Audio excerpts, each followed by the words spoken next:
My girlfriend was a witch. My name is Alberto, and I'm a teacher. I want to tell you about what I experienced years ago when I was sent to work in the state of Veracruz. I had to take on a teaching position in that state to secure a permanent one back in my hometown. At that time, I was 24 years old and just starting my career in teaching. I never would have imagined that I would go through something like this, especially with the person I was in love with. Initially, I was working in my hometown, covering a temporary position. However, that position was about to expire, and it wasn't easy to secure a permanent position, especially in our state. So, my principal informed me that I had to visit the education department's offices to find out about the situation and what I needed to do to finally get a permanent position.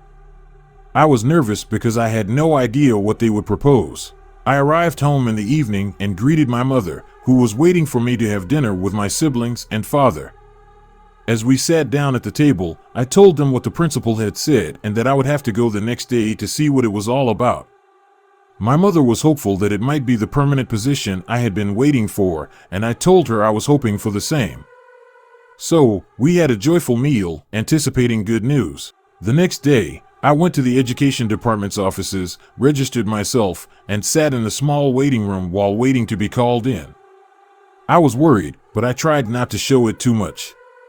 People were coming and going in the corridors, but no one else had come to the room where I was waiting. After a few minutes, the secretary of the supervisor told me I could go in.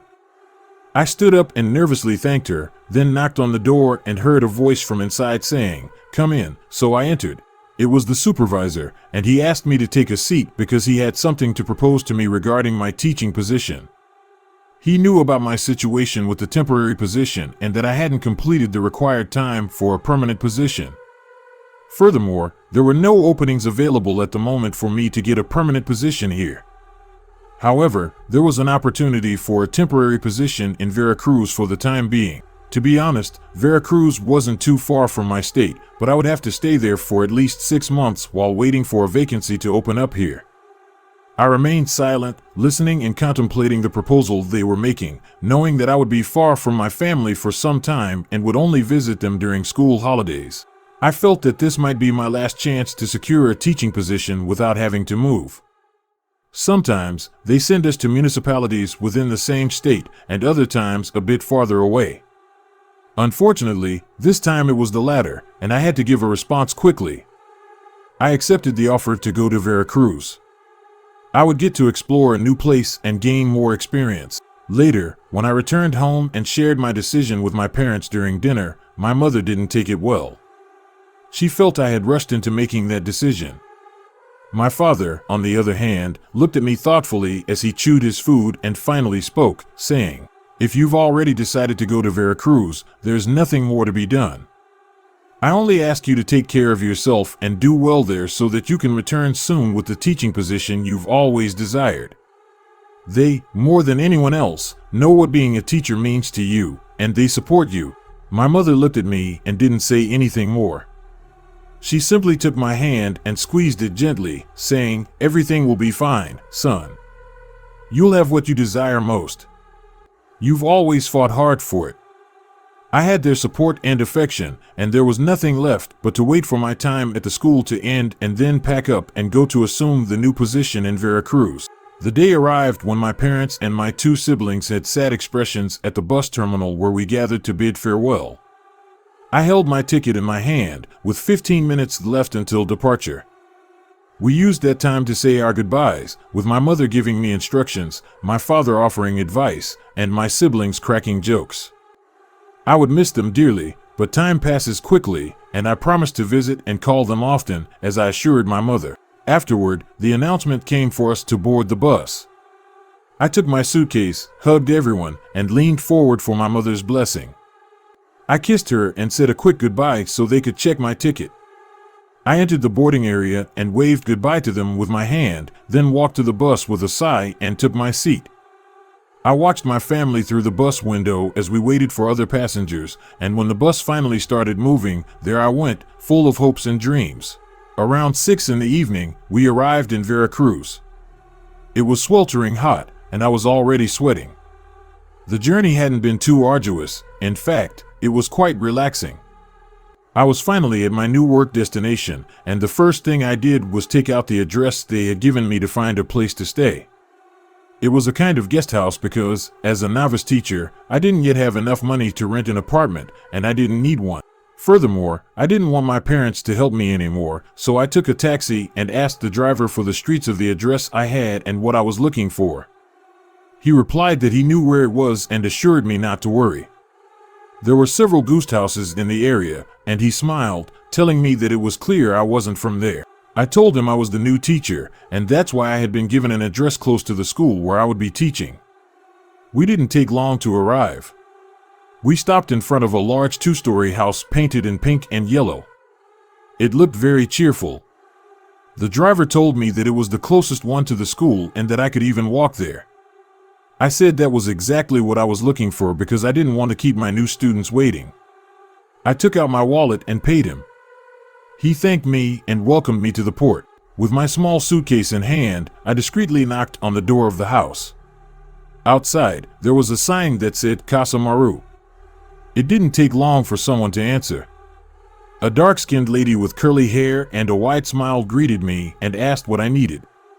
I replied that I was looking for accommodation, and she confirmed that her house was indeed a guest house. She invited me inside. There was a hallway with rooms on either side.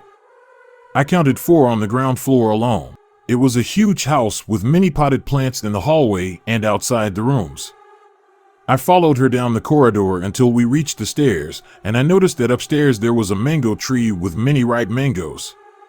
The lady noticed that I was staring at the mangoes, and with a smile, she said that I could just reach out and pick them. It was mango season, and they were abundant here. I thanked her. The room she was going to assign to me was right next to the mango tree. Opposite my room, there were 2 more rooms, and they even had a line to hang clothes outside because the heat was quite intense.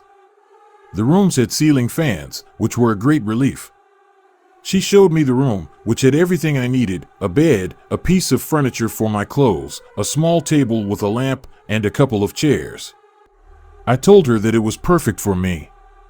She asked me how long I would be staying, and I said I wasn't sure yet, as I was waiting to confirm how long I would be in the state. I mentioned that I was the new teacher, and the lady was pleased to hear it.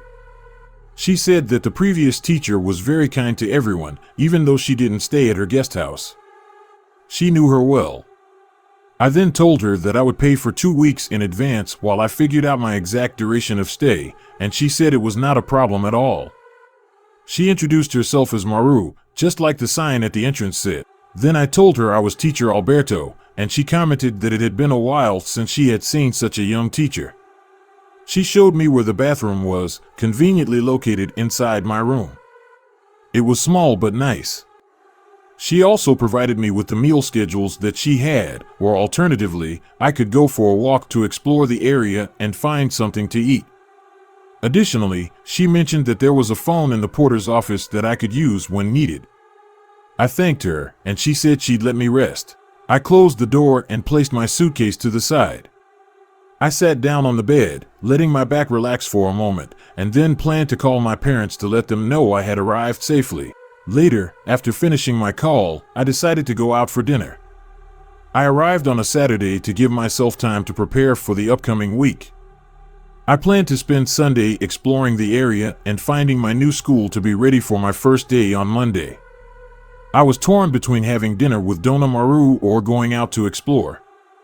I wasn't tired, and I thought it might be good to get to know the place, so I chose the latter. While walking, I stumbled upon a small restaurant and ordered something light. Afterward, I observed the area a bit.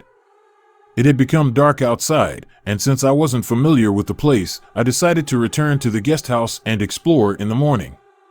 When I got back, Dona Maru was in the hallway talking to some people. I approached and greeted them. Before heading upstairs, she introduced me to the people she was talking to, a mature couple who were also tenants. I greeted them and introduced myself, then excused myself, explaining that I needed to rest because I had to leave early in the morning to find the school where I would be teaching. Dona Maru assured me not to worry and advised me to rest. She mentioned that in the morning, her goddaughter, Camila, would be there to accompany me to the nearby school. I thanked her and bid everyone good night. On that Sunday morning, I heard voices outside that woke me up. I checked the time on my watch, and it was 7 a.m. There was already a lot of hustle and bustle outside, and the sunlight was streaming in through the window. The curtains were thin and white, allowing the morning sun to filter through. Since I had some time before I had to leave, I got up and opened the curtains to get a better view of the landscape. I could see a large courtyard with the hallway and the mango trees. I took a shower and decided to have breakfast, this time joining Donna Maru. At the end of the corridor, where she referred to as the porter's office, was one of the rooms where she lived, and there was the dining area where we could all gather to eat with her. To the right of the dining area, there was a sort of counter where she handled payments, and the telephone was there as well.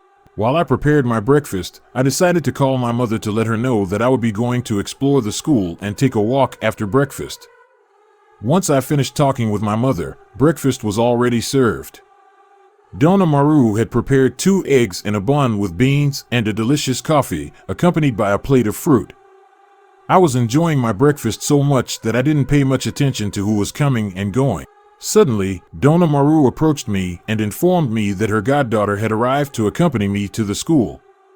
I thanked her with a mouthful of food, and she told me that when I finished, she would introduce us. I expressed my gratitude, and she advised me to continue enjoying my breakfast, which I was indeed doing. When I finished another cup of fantastic coffee, Donna Maru came back to clear the table. She smiled and, with a shout that nearly deafened me, called out to her goddaughter. She apologized to me, saying that she sometimes spoke like that, but I would get used to it. I laughed heartily. She called her goddaughter again from the kitchen, and a sweet voice from the depths responded, "I'm coming, Auntie, I won't be long." Donna Maru whispered to me, "Youngsters, that's how they are." I agreed and mentioned that my parents used to do the same to get my attention. As we were talking, we heard another "Yes, Auntie," and I turned my gaze toward the source of the voice. I was stunned when I saw her, a young brunette with olive eyes, long and curly black hair, very friendly, and roughly my age. Donna Maru introduced her, saying, "Look, dear, I'm introducing you to the new teacher who will be teaching at the school just behind here," and she mentioned the school's name. I stood up and shook her hand, introducing myself.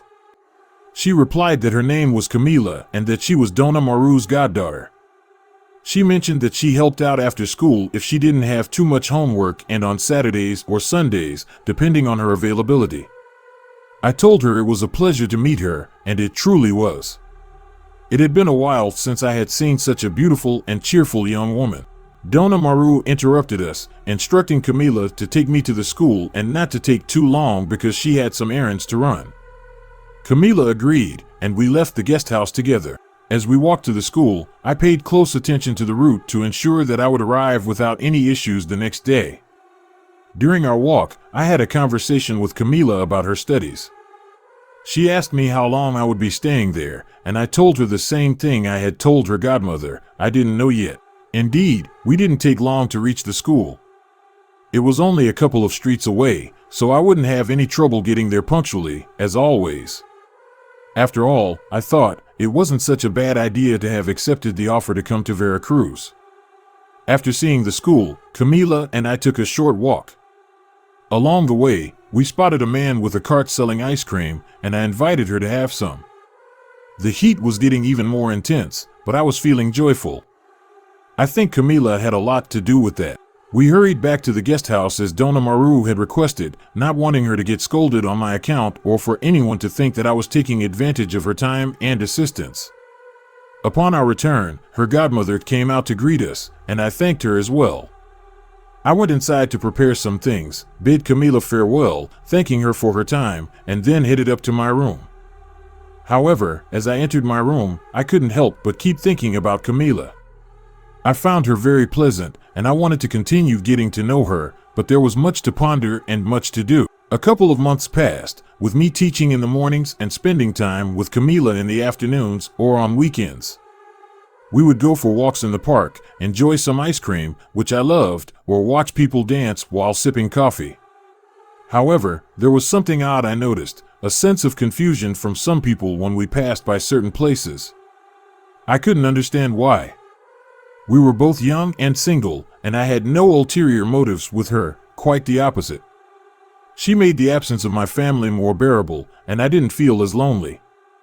Nonetheless, there was an air of perplexity when we walked through certain areas, especially where it seemed that she was well known. She would simply take my hand or arm and say she would take me to explore another place. This continued for some time until I finally mustered the courage to ask her to be my girlfriend. I even mentioned that I would talk to her godmother so she wouldn't have any misunderstandings. She assured me it wasn't necessary and said that she would inform her herself. I contemplated discussing it with my parents, but felt it wasn't the right time. I wanted to spend more time with Camila and see how things progressed before letting them know I had a girlfriend. I asked Camila what her godmother had said about our relationship, and she told me that Dona Maru was fine with it as long as it was our decision and we were happy. I felt relieved, but questioned her about what her parents thought, if they knew or not. She explained that her parents didn't live with her, they were in Catemaco. She assured me not to worry, that when they found out, they would be okay with it. They would know eventually. I pondered this, but didn't want to handle things that way. At the very least, I would talk to her godmother about it. Another month passed, and I had the opportunity to talk to Dona Maru about our relationship. She advised that we should wait, as she believed I was a good guy, but eventually, I would leave there, and it was better not to get Camila's hopes up. She didn't want her to suffer.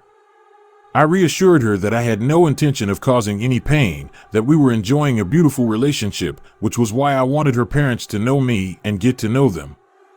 Dona Maru became nervous and asked if Camila had mentioned her parents to me. I confirmed that she had, saying that they didn't live with her and that Camila was under her care. She replied that it was indeed the case. Camila had been living with her for quite some time, and that's why she had to be accountable to her parents if anything happened. I suggested that this might be the reason why people looked at us strangely in the streets. She grew even more nervous and told me she had to leave in a hurry, that we would talk later. I agreed and watched as she almost ran off, leaving me with unanswered questions. As time went on and our relationship grew stronger, Camila would occasionally enter my room. We would talk and spend more time together, and one night, she expressed her desire to stay with me. I was concerned that her godmother might find out, and we could get into trouble, or even worse, I could be kicked out. With great confidence, she assured me that her godmother slept deeply, and the other guests wouldn't notice. I hesitated, feeling that it wasn't right, but I couldn't bring myself to refuse. I accepted the risk. It was as if I couldn't contradict her, as if I were hypnotized by something. Our nighttime encounters became occasional, but there was something strange about it all. I would always fall into a deep sleep, and in the mornings, I felt tired. During breakfast, while my students were on break, I would think about Camila. She seemed radiant, but I was becoming increasingly exhausted. Even my colleagues at school noticed the change. They mentioned that I looked a bit worse for wear, and perhaps the local climate wasn't agreeing with me, as I had lost a couple of kilograms in 3 months. We continued like this for a couple of months, and my lack of enthusiasm grew. On one occasion, when Dona Maru saw me looking the same way as my colleagues did, I mentioned that it might be the workload. She replied that it was something more, expressing her concern for me. She hoped it wasn't what she feared. Then, disturbing things began to happen. One evening when I came down to have dinner, I overheard Camila and her godmother having a hushed but clearly heated discussion in the kitchen. I didn't dare to enter and waited until some time had passed before going in. A few days later, they invited me to a celebration at the church in honor of the patron saint. It was a yearly tradition, and people close to the church's community, including teachers, couldn't refuse. So, the following Saturday, I would be attending the patron saint's festival, where something strange and special would occur. I mentioned the invitation to Camila and suggested that it would be wonderful if she could accompany me. She listened without saying anything, then informed me that she couldn't join me because she had to visit her parents that same weekend. She planned to inform her parents about our relationship during the visit. I expressed my disappointment that she wouldn't be with me, but also understood her desire to see her parents. That night, she stayed with me since we wouldn't see each other for a few days, and we wanted to be together. I woke up even more tired, and when I met my colleagues, they pointed out my enormous dark circles and something else. They said I looked very pale. In a joking tone, I replied that I needed to soak up more sun. Donna Maru let me know when I arrived that Camila had already left to visit her parents in Catemaco. She mentioned that she needed to talk to me and share some things, but was interrupted by some people entering. She said we could continue our conversation later. The weekend arrived, and the festival in honor of the patron saint was in full swing. It was filled with music and food, and everyone was in high spirits. I was seated with two of my colleagues and the school principal. We took turns dancing while chatting at the table and enjoying the local dishes. A friendly, mustached man approached me and introduced himself. He mentioned that he worked as a farmer and knew the place where I was staying, as well as Donna Maru, who was highly regarded in the area. He also mentioned that he knew Camila, which, as you can imagine, news travels quickly in small towns. They already knew she was my girlfriend. I confirmed this, and he then told me it was important that I visit him one of these days. He explained that he had knowledge of herbal medicine and wanted to give me some herbs to help with what I was experiencing. I thanked him but initially declined. However, he insisted it was necessary because something was happening to me. He described the symptoms I was feeling: fatigue, weakness, and excessive sleep, along with rapid weight loss. He assured me it wasn't due to the climate and urged me to reconsider. I agreed to visit him, as I couldn't be rude to the people in the town, who had all been very kind to me. A couple of days later, I went to visit the man, who introduced himself as Don Toribio that day. His house wasn't far from mine. On the other hand, Camila hadn't returned yet, and I hadn't had the opportunity to talk to her godmother due to work, so I took the time to find Don Toribio. I arrived at his house and knocked on the door. He opened it quickly, greeted me with a firm handshake, and expressed his joy that I had come. He said that what he had to tell me was very important and vital for me, even if I didn't believe him. I couldn't understand his interest in seeing me and talking to me. He began by stating that he knew what was happening to me and that it wasn't the first time such a thing had occurred in the town. He mentioned that a similar situation had happened to another man exactly a year before me. He claimed that what was happening to me was a loss of blood. I retorted that it couldn't be possible since I wasn't experiencing any bleeding and asked how he could know that. Don Toribio said he would explain little by little, but that I needed to keep an open mind. He asked me to listen to what he had to say and draw my own conclusions. I agreed and was willing to hear him out. Something inside me told me it was necessary, and I'm grateful I did, because if I hadn't, I wouldn't be able to share this true horror story with you today. Don Toribio continued by explaining that in this place, there are people born with certain abilities, often referred to as witches or brujas. They don't necessarily wear pointed hats or use cauldrons like in cartoons. Some of them can even transform into animals, and those are known as nawalis. While I had heard about these beliefs before, I still didn't understand how this related to me until he said the following. He told me that I was being slowly drained of my blood, which was causing me to feel so unwell.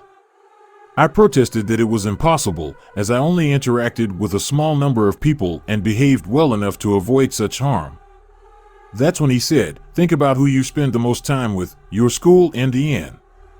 It suddenly hit me. I spent most of my time with my girlfriend, Camila.